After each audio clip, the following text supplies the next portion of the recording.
¿Cómo están? Buenas noches. Tenemos aquí unos pequeños problemas técnicos. Creo que ya se resolvieron. Bueno, vamos a iniciar. Buenas noches a todos.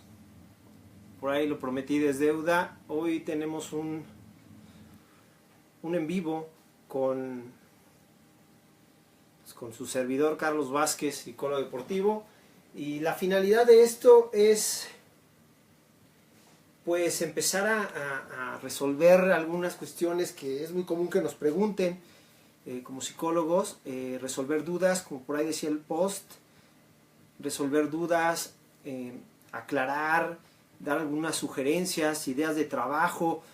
Pues bueno, bienvenidos, buenas noches a todos. Espero que tengan ahí, reserven su tiempo para estar trabajando o por lo menos interactuando aquí. Pues la mecánica es muy simple. Hay algunos que ya nos están enviando o nos enviaron durante la semana cuando anunciamos el post, cuando anunciamos el directo, el en vivo, que nos hicieran llegar preguntas. Nos empezaron a hacer ya algunas preguntas, nos las enviaron en la semana y pues bueno, vamos a empezar a leerlas. ¿Cuál es el objetivo de esto? Me preguntan. Pues es bien sencillo. El objetivo de este en vivo tiene que ver con llegar a más audiencia, llegar a más personas que conozcan qué hace un psicólogo del deporte, saber cómo trabajamos, resolver algunas preguntas e inquietudes que tienen. Y yo creo que aquí la finalidad es que lleguemos a cualquier rincón. La idea de esto es que nos conozcan qué hacemos en todos los lugares. Hay gente que no puede estar o no tiene la posibilidad de trabajar con un psicólogo por la distancia, por alguna situación, y bueno, esperamos que este medio sea un canal donde pues tengamos interacción y podamos resolver algunas preguntas que de otra manera sería más difícil poder resolver, poder contestar, ¿no? Pues bueno, bienvenidos sean todos los que se están conectando, ya están conectando cada vez más. Tenemos ya algunas preguntas con las que podemos iniciar, pero pueden empezar enviando preguntas, ideas. ¿Qué hace un psicólogo del deporte? ¿Qué hace? ¿Cómo trabaja? ¿Para qué sirve? Lo que ustedes requieran. Envíenos sus comentarios por el medio, un comentario, y los estaremos cachando para darles lectura y respuesta, que es lo más importante. Si quieren que su nombre no aparezca, pues simplemente manden un mensaje inbox y lo agarramos y le damos pie de manera privada, de manera anónima. También nos pueden mandar un mensajito si quieren que vía WhatsApp, o nos quieren inclusive marcar o generar una llamada, pues de manera inbox podemos compartir el número telefónico y generar la llamada para pues hacer alguna interacción en vivo ahí con alguien más. Ok, pues bueno, vamos a empezar. Tenemos algunas preguntas que nos hicieron llegar de inicio y yo creo que empezaré con esta, que es la más básica. ¿Qué hace un psicólogo del deporte? ¿Qué hace un psicólogo deportivo con los deportistas? Por ahí me decían, oye, yo no estoy loco, yo no quiero que trabajes conmigo. He tenido muchas experiencias de este tipo, donde inclusive entrenadores, deportistas, papás, directivos de clubes preguntan, ¿qué hace un psicólogo deportivo? No sabemos. Pues bueno, vamos a darle respuesta a esto. Simple. El psicólogo deportivo es un especialista de la conducta y se enfoca precisamente en el comportamiento humano dentro del campo del deporte, con la única finalidad de explotar y desarrollar las habilidades de cada persona. En este caso, si hablamos en el ámbito deportivo, estamos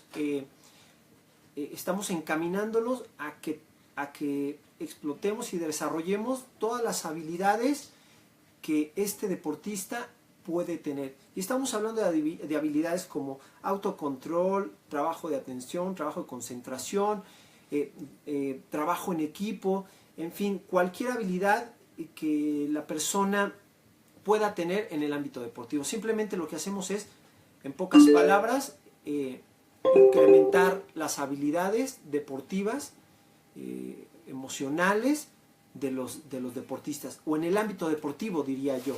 Ya están llegando ahí más mensajitos. Le voy a bajar para que no se interrumpan, para que no los escuchemos tanto. Y bueno, no solamente con los deportistas, también trabajamos con los entrenadores. ¿Por qué? Porque los entrenadores, de alguna manera, son los líderes dentro del terreno de juego, son los líderes en el campo deportivo y, por lo tanto, deben de tener muy bien trabajadas, desarrolladas y especializadas estas habilidades de liderazgo con los deportistas. Es muy simple, porque el deportista va a funcionar con base a un líder, a un buen líder. Si el líder o el entrenador o el coach tiene habilidades de comunicación, tiene habilidades para saber motivar, para saber persuadir, para saber controlar la conducta, es un líder que va a poder explotar también de una manera importante las habilidades deportivas, emocionales de cada deportista. Y bueno, con entrenadores se trabaja con deportistas y ahí ya estamos trabajando y contestando la pregunta número 2, una de las preguntas que también nos hicieron llegar, que la voy a tratar de ligar, es ¿con quién debe de trabajar un psicólogo deportivo? Bueno, es un psicólogo deportivo no solamente trabaja con un deportista, que ya lo estaba mencionando en la respuesta de la primera pregunta que hace, explotar todas, desarrollar estas habilidades psicológicas de los deportistas. Tenemos que trabajar, por supuesto, con el deportista de manera directa. ¿Por qué? Porque tiene que desarrollar casi siempre algunos aspectos que lo podrían estar limitando. Cada deportista es diferente, pero tenemos que hacer un análisis para ver qué habilidades tiene que trabajar, qué mejorar. Y por supuesto se trabaja con los deportistas. Otro punto tiene que ver con los papás, bien chistoso. ¿Por qué con los papás? Nosotros tenemos que hacer un triángulo para trabajar con los deportistas. Uno es el deportista como tal. Otro punto importante dentro de la vida de cualquier persona, y estamos hablando en este caso de deportistas, pues tiene que ver con la familia, en este caso los padres o los tutores. ¿Por qué?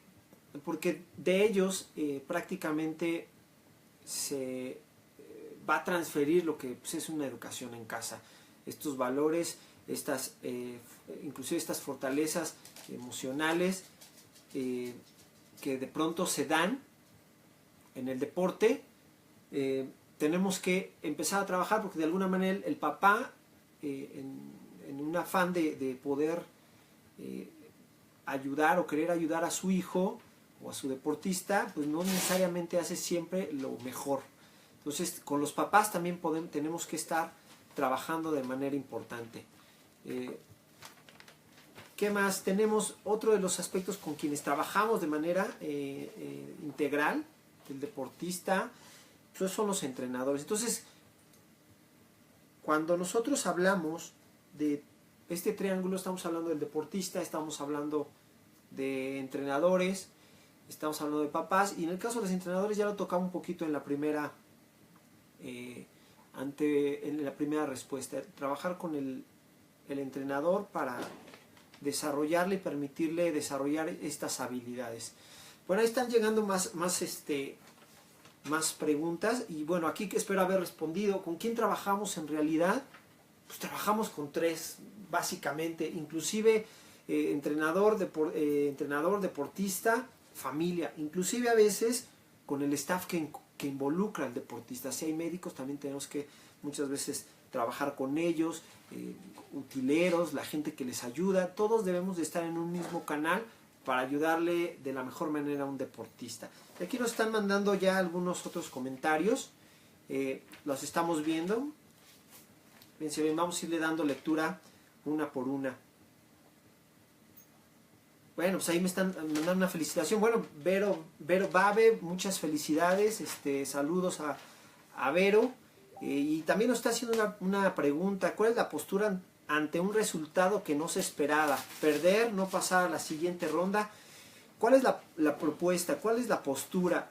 Siempre estos escenarios, gracias, estos escenarios, lo ideal, cuando hacemos un programa de trabajo, lo ideal, un buen trabajo considera 2 escenarios, casi siempre.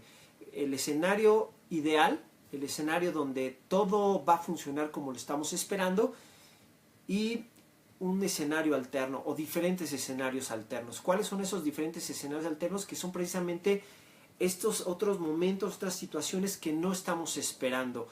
Cuando el deportista de antemano lo preparas o lo preparamos para un resultado positivo, pues es muy fácil que el deportista lo asimile.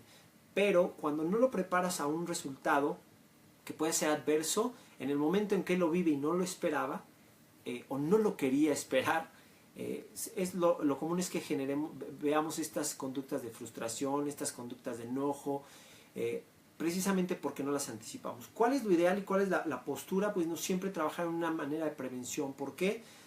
Porque cuando trabajamos de manera preventiva, al deportista se le enseña que ante una competencia puede tener cualquier resultado, ¿no? Ganar, qué bueno; perder, pero no necesariamente perder va a implicar algo malo. En este mundo donde vivimos hoy en día, vivimos en una cultura de resultado. El resultado es lo más importante, y si no tienes el resultado, pues prácticamente crucificamos, sepultamos a los deportistas cuando no tienen un resultado. Cuando nosotros como psicólogos no quitamos la atención, y es algo que tenemos que sensibilizar al atleta, a los entrenadores, tenemos que sensibilizarlos que en realidad lo más importante no siempre es el resultado. Estamos hablando de el desarrollo que un deportista debe tener a lo largo de una temporada o de un proceso de trabajo. Cuando nosotros hacemos esta propuesta donde el deportista, en lugar de estar viendo un resultado, está buscando un desarrollo en el ámbito deportivo, con objetivos previamente ya muy claros, es más fácil que un deportista ante un resultado adverso lo asimile como un aprendizaje, lo asimile de una mejor manera que si únicamente vemos el resultado, ¿no? Voy a poner un ejemplo muy claro y que me sucede y que sucede muy a menudo en equipos infantiles de cualquier disciplina. Cuando los chicos están o pertenecen a un grupo, a un equipo que no es ganador, curiosamente, o es muy común que los papás los terminen sacando para quererlos llevar a un equipo más exitoso. Porque en teoría, o la forma de ver ellos, es que la derrota les va a afectar su autoestima. Bueno, aquí es lo que yo quiero proponer, y bueno, no yo, sino es la propuesta que se hace de trabajo psicológico, cuando enfocamos a la gente, al deportista, al entrenador y a los papás sobre las habilidades que van a desarrollar y están desarrollando independientemente de un resultado. El resultado que se pueda dar es secundario. ¿Qué es la prioridad? Y en el deporte, inclusive en el deporte competitivo, se trabaja en esta premisa: darle prioridad al desarrollo más que un resultado. Y de esa manera, mi querida Vero, estamos ayudándole que ante un resultado adverso, pues no se vaya, no se nos caiga, no se nos deprima, no se nos pongan tan tristes, porque en realidad lo que debemos de voltear a ver es qué has desarrollado durante este proceso y qué has mejorado, ¿no? Y seguramente vas a encontrar, y vamos a encontrar, muchas cosas que han mejorado, ¿no? Y no darle tanto peso a un resultado que difícilmente se da, pero es obligado voltear a ver al desarrollo y no tanto al resultado. Bueno, Vero, pues ahí esperamos que hayamos resuelto un poquito o ampliado más la duda. Si no, pues bueno, mándanos más preguntas y las estaremos resolviendo. Un saludo también por allá a Poza Rica. Tenemos ahí ya algunas preguntas. Oilers Kids, saludos. Y por ahí dice la pregunta: ¿cómo podemos trabajar con un niño con TDA en el caso de FLA? ¿Cuáles son sus límites? ¿Cuánto se le puede exigir a un niño con TDA? Bueno, siempre hemos dicho que cuando trabajamos con alguien que tiene, yo no lo quiero ver así como una discapacidad, tiene alguna limitante en cuanto a memoria, en cuanto a habilidad, inclusive física, ¿cómo se debe trabajar? Se debe trabajar exactamente igual que todos los niños. Hay algo importante que tú como entrenador o como líder debes de tener, que es la paciencia. Cuando tú en un proceso de aprendizaje, y estoy hablando de Oilers Kids, estoy pensando en una categoría infantil, desarrollo o deportivo, pues están en una etapa de aprendizaje. El aprendizaje se va a dar de una mejor manera, significativamente más rápido, inclusive con una mayor adherencia al deporte cuando se hace fuera de situaciones de estrés. Entonces, si tenemos a una persona, a un niño, que le cuesta trabajo asimilar, lo que tenemos que hacer es trabajar exactamente de la misma manera, pero con una paciencia mucho mayor de tu parte como líder para con él. No quiere decir que le des prioridad. Nosotros en la parte psicológica sabemos que tenemos que invertir más tiempo con la gente que más le cuesta, ¿no? Eso es una cuestión básica. Gracias, están dando más preguntas y la estoy viendo aquí directo también. Y bueno, entonces tenemos que, en la cuestión pedagógica hay una regla bien clara. Tú como facilitador de aprendizaje debes de tener muy claro que hay personas que les cuesta más trabajo que otras, independientemente de que tengan TDA, tengan hiperactividad o cualquier cuestión que sea diagnosticado, etiquetado, como sea. La premisa es, si hay alguien que tiene dificultad para aprender, requiere del entrenador, del maestro, mayor tiempo de inversión para que tú le dediques a él. Esto es una premisa básica y no se debe confundir, y los papás tampoco deben de confundir de que a alguien se le dedica más tiempo o que es el consentido del entrenador. Es simplemente desconocimiento de la gente, me incluyo, de que cuando alguien necesita o le cuesta más trabajo, tú como entrenador, tú como coach, le debes de dedicar mucho más tiempo a estas personas, sin descuidar a los demás. No tiene que ver con una cuestión de tiempo, tiene que ver con algo que se llama paciencia. La tolerancia es una de las habilidades que los coaches como líderes deben de desarrollar. Entender que no todos aprenden al mismo tiempo, la misma habilidad para aprender, para ejecutar, y entre mayor paciencia tengas, pues en el caso del aprendizaje lo van a ejecutar o lo van a asimilar mucho mejor, ¿no? Ahí estamos respondiéndole a nuestras preguntas. Saludos, Efren. Por ahí un saludo, ya vi que te fue muy bien en el Mundial de Triatlón.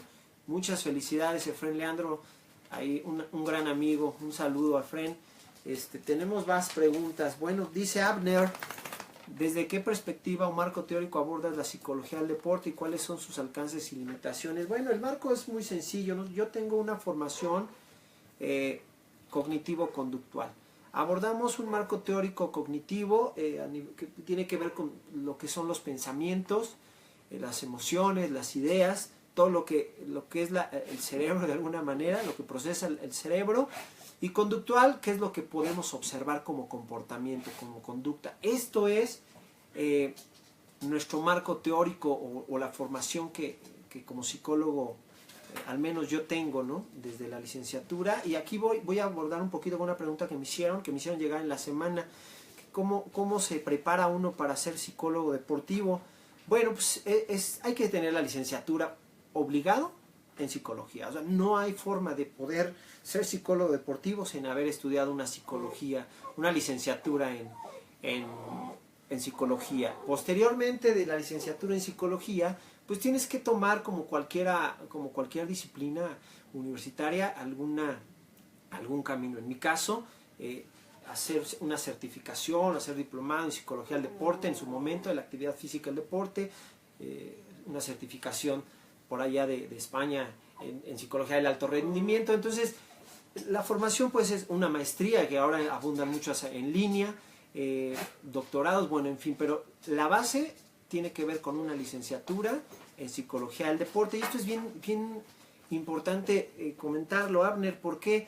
Porque hoy en día, híjole, desafortunadamente me encuentro a gente que está desarrollando estas habilidades o esta profesión.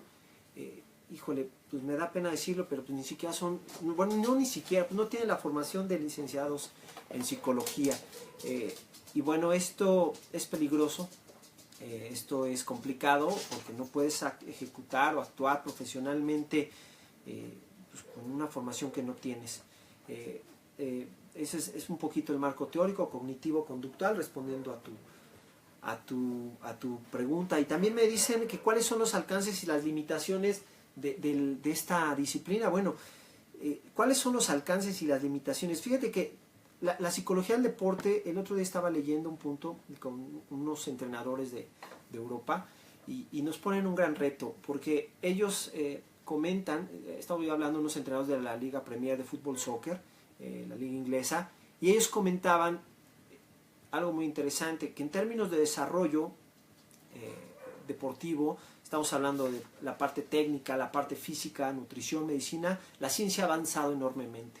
En el caso de la psicología lo ha hecho a pasos grandes. Recordemos que la licenciatura en psicología todavía es una disciplina joven, no se compara a los tiempos o a los años que tiene, por ejemplo, una carrera como medicina. Somos muy jóvenes, estamos en pañales.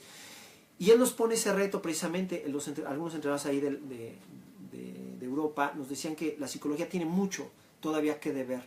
¿Por qué? Porque estamos apenas descubriendo la forma en la que pensamos, la que ejecutamos, la que controlamos la conducta. Si bien lo hacemos de alguna manera, hoy en día hay muy buenos resultados, no solo en términos deportivos, como psicología aplicada, en la parte clínica, en la parte social, en la parte de neuropsicología. Hay buenos resultados, todavía yo creo que nuestros alcances son limitados, nos hace falta trabajar mucho más en cuestiones de investigación, y pues eso es lo que nos limita, el poco conocimiento, o mucho, no lo sé, que hasta hoy se tiene como ciencia. Yo creo que esa es parte importante que nos tiene que ocupar para seguir investigando, ¿no? Abner, pues yo espero ahí haber contestado un poquito tu pregunta.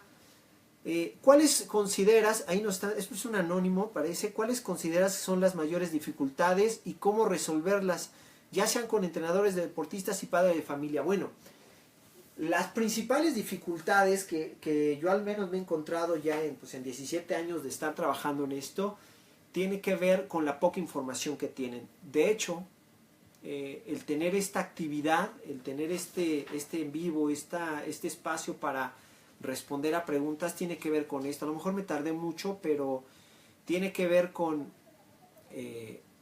responder, con informar qué hacemos. Hoy en día hay desconocimiento, y ese desconocimiento lo único que hace es poner de alguna manera una cierta barrera, no permitir el trabajo de la mejor manera. Pero no es otra cosa, no lo vería como una dificultad, lo vería como una cuestión donde tenemos que informar qué es lo que hacemos, cómo lo hacemos, para poder sensibilizar a la gente de la importancia y la seriedad que es trabajar con un psicólogo deportivo. No hay dificultades, más bien yo creo que es poca información, poco conocimiento de lo que hacemos, y nuestra cuestión pues tiene que ver con resolver. ¿No? Van llegando más preguntas. Paulina Montiel, saludos. Raquel, un abrazo, saludos, también de vuelta. También un saludo al doctor Arellano por ahí, que nos está mandando unos saludos. Y bueno, tenemos aquí varias preguntas. Citlali Araujo nos está llegando esta pregunta, nos hace llegar esta pregunta. ¿Cómo separar a los padres para que no presionen en el momento de la competencia e interfieran en el desempeño? Saludos y felicitaciones mías. Y de Kaori, muchas felicidades, un abrazo, eres una gran atleta, es una representante de la Ciudad de México en gimnasia rítmica. Nos está, ahí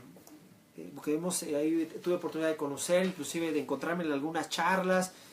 Allá saludos a la gente del plan seccional, ella entrena por allá, una representante de la Olimpiada Nacional. Un abrazo, Kaori. Bueno, la parte de los papás, Citlali, fíjate que yo he visto algo, es mi percepción y puedo estar equivocado. Hoy en día, cuando nosotros hacemos el análisis o llegamos a trabajar con algún club, algún equipo o alguna institución, lo que hacemos al hacer nuestro análisis de la forma de trabajo, esta auditoría de trabajo con los entrenadores, lo que vemos que carecen mucho o falta en el programa que ustedes desarrollan, de este programa de desarrollo deportivo anual, lo que yo he observado es la ausencia o muy poco tiempo de dedicación a juntas con padres. Cuando un papá no está, de por sí un papá no tiene por qué saber realmente lo que hace un entrenador técnicamente, estratégicamente, físicamente. Lo puede entender algunos más que otros, pero no necesariamente con la profundidad que un entrenador lo conoce. Y al no tener, lo que vemos nosotros es que al no tener un contacto constante con los padres de familia, con la finalidad de poner la atención en lo que deben de desarrollar, cómo se van a alcanzar esos objetivos, cómo el padre va o qué esperamos del papá para que nos ayude a lograr estos objetivos, cuando no vemos un programa donde de manera constante le estamos dando información al papá para que para que actúe de la manera como queremos nosotros, el papá, cuando no tiene esta información, lo más probable es que interfiera de alguna manera, no con una mala intención, simplemente es, y regreso a la pregunta anterior, no tienen toda la información, pues no la deberían de tener, no son especialistas en el deporte, pero esto genera que a veces actúen de la manera que nosotros no queremos que actúen. Dentro de los programas que nosotros trabajamos, una parte muy importante tiene que ver con juntas mensuales con los papás. Juntas mensuales previamente establecidas o calendarizadas, donde nosotros, junto con el entrenador, que el entrenador es el que establece los alcances y el programa y el desarrollo de los niños, va formulando y va planteando. Y va de alguna manera, conjunto con nosotros, con la parte psicológica, marcando algunas pautas de conducta de los papás que nos permiten o que nos van a facilitar que el niño logre, o que los niños o los deportistas logren esos resultados. Yo te puedo decir que no hay que verlos como personas que nos van a interferir. Yo creo que en la medida en que los incorporemos, les demos información que puedan digerir, ellos pueden ser unos muy buenos aliados contigo. Yo creo que la respuesta es, en la medida en que los informemos, van a presionar, pero de la manera que queremos. Van a ayudar de la manera que queremos. Cuando no tienen la información y de pronto no los queremos ver, o que es otro de los puntos que veo que, híjole, el último que quiero como entrenador es que vengan a hablar conmigo, de plano el canal de comunicación no existe, es cuando vemos que hay una comunicación rota, y entonces se da pie a que el papá pues haga lo que crea conveniente para apoyar, y desafortunadamente no son las mejores maneras. Yo creo que el tener una muy buena comunicación con los papás te va a permitir darle la información que quieres y lograr que actúen como nosotros queremos, no como nosotros queremos, sino la forma en la que sabemos que le van a ayudar a su hijo en este caso, ¿no? Citlali, bueno, ahí estamos, Citlali. Otra pregunta tenemos: ¿cómo ayudar a los deportistas a separar el miedo a su presentación? Bueno, esta pregunta, Citlali, es interesante. Esta pregunta nos refiere miedos. Miedos, ¿se sigue escuchando? ¿Se sigue viendo? ¿Tenemos señal? ¿Todavía hay señal? Bien. Esta pregunta tiene que ver con miedos. Y bueno, la gente... tenemos que entender la cuestión del miedo. El miedo, entendamos el miedo como un mecanismo de sobrevivencia.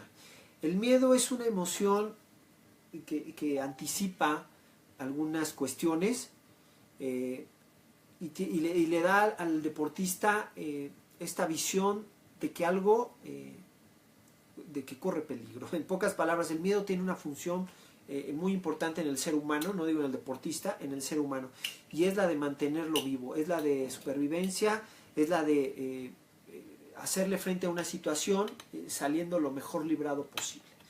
El miedo es una emoción que difícilmente vamos a eliminar de todos los deportistas. El miedo tenemos que aprender a controlar. ¿Cómo le podemos hacer? Entendiendo primero que el miedo es una situación que va a paralizar o va a preparar al deportista, ya sea para detenerlo, para paralizarlo, bloquearlo, o para prepararlo para el ataque o la huida o el escape, ¿no? Son como que las dos funciones del miedo. Cuando tenemos a un deportista con miedos, primero debemos de entender que cuando el deportista entra en este estado de pánico, de ansiedad, tenemos que entender que el cerebro, vamos a ponerlo de una manera muy simple, funcionaría de dos maneras. Una parte muy lógica, donde nos permite pensar, analizar, ejecutar, asimilar, lo que lleva a todas estas funciones lógicas, y una parte emocional que tiene que ver con las emociones, con la tristeza, con el enojo, el miedo. Entonces, estas dos, digamos que estas dos partes o estas dos funciones del cerebro pues no son tan compatibles para funcionar, o predomina una o predomina la otra. Entonces, cuando tenemos a alguien que tiene miedos, evidentemente está funcionando como prioridad esta cuestión emocional. La parte lógica no está funcionando tan bien. La parte emocional está evaluando el momento muy amenazante, es la que va a priorizar. Cuando nosotros le pedimos que ejecute algo, que haga algo, difícilmente lo va a hacer